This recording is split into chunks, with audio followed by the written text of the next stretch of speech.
You know how some people can just walk into a room and command attention without even saying a word? Well, it's not magic. It's actually a language. And today, we're going to decode that silent language of charisma. So let's really get into this. What is that secret sauce? Why do we find ourselves drawn to one person over another, even before they've said hello? The answer, as you might have guessed, is all in the signals they're sending without ever opening their mouth. And here's the best part. This isn't something you're born with. It's a skill, and it's a skill you can totally learn. So here's how we're going to break it all down.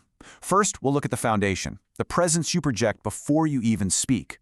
Then we'll get into the active channels you use to connect with people. And finally, we'll wrap it all up with a super simple 90-second drill to lock it all into muscle memory. Okay, so you've almost definitely seen this chart, or some version of it before. The famous idea that communication is 55% body language, 38% your tone of voice, and just a tiny 7% is the actual words you use. This idea is everywhere, but there's a huge catch that most people miss. Right, so here's the deal. That study was super specific. It was only looking at situations where your words and your body language don't match up, like saying, "I'm fine" while you're scowling. In almost every other context, your words are, incredibly important. So think of your nonverbal signals not as a replacement for a great message, but as the powerful delivery system that makes sure it lands. Let's start at the very beginning. What happens in those first few seconds before you've even said a word? This is what I like to call your invisible handshake. 100 milliseconds. That's a tenth of a second. Seriously, that's all the time it takes for someone to form a first impression of you. Research by psychologists Willis and Todorov proved it. We make snap judgments on things like trustworthiness and competence instantly. You literally don't have time to use your words, so your nonverbal game has to be on point from the get-go. So, what does a strong, confident baseline look like? It's actually really simple. Think open. An upright spine, shoulders back but not tense, keeping your chin neutral, not tilted up in the air or tucked down. And this one is key. Keep your hands visible. Hands in pockets can come across as hiding something. Hands out in the open signals trust. And speaking of signals, what you wear sends a massive one. There's this fascinating concept called in-clothes cognition. Basically, the clothes you wear don't just change how other people see you, they literally change how you think and perform. Something as simple as wearing a well-fitting blazer can actually make you feel and act more competent. Wild, right? All right, so you've got your baseline presence down. You're walking in looking open and confident. Now it's time to actively start building that connection. And for that, your two most powerful tools are, without a doubt, your eyes and your face. Let's be honest, non-stop, unbroken eye contact can feel a little intense, a little creepy even. So instead, try this natural rhythm. First, you meet their eyes to start your point. Then, you briefly glance away for a second. This is a natural cue that you're thinking.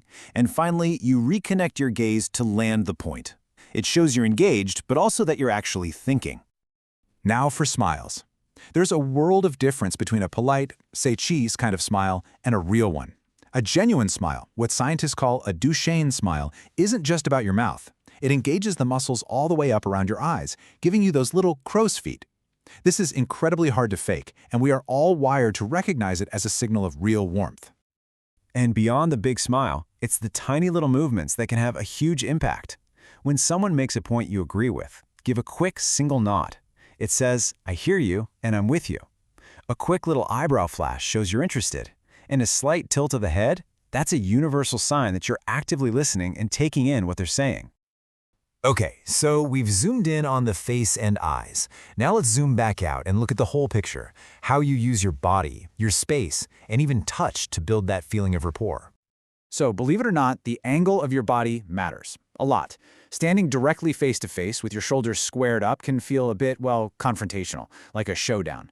But if you just pivot your body slightly to about a 30 or 45-degree angle, it completely changes the dynamic. It signals collaboration and makes the whole interaction feel more open and less tense. This brings us to mirroring. Now, this is not about becoming a weird copycat and mimicking every single thing the other person does. No, the goal here is to be subtle. It's about matching an element of their energy. Maybe you match their speaking speed, or how loud they're talking, or just the general openness of their posture. It's a subconscious way of saying, "Hey, we're on the same page." And look, if a handshake is part of the culture, you want to make sure it's a good one. For a neutral, confident handshake, keep your palm vertical, not facing up or down. You want solid contact, web to web. And the timing is everything. Just think of it as a rhythm. 2 beats in, 2 beats out. Firm, brief, and you're done. Phew. Okay, we've covered a ton of different skills here. But listening to this is one thing, making it a natural part of who you are is another. So how do you actually make all of this stuff automatic? Well, that is where this super simple daily drill comes in. Here it is, your 90-second practice stack. For 30 seconds, just stand with your back against a wall. This helps you physically feel what that good, aligned posture is like. Next, for 30 seconds, tell a simple story out loud. It can be about your day, anything, but focus on keeping your hands visible. And finally, take a moment to practice that start, think, land eye contact in a mirror and give yourself one genuine Duchenne smile. That's it. And really, that's the whole secret. Charisma isn't one big, dramatic gesture. It's the cumulative effect of all these small, consistent signals lining up. When your posture, your eyes, your face, and your body all say the same thing, that's when you create that powerful, undeniable presence. So, as we wrap things up here, just think back on everything we've talked about. From that 3-second baseline posture to the rhythm of your gaze, every single piece is a tool you can use. So the question isn't if you can learn this language. The question is, which word are you going to start with? What's the first silent signal you're going to practice today?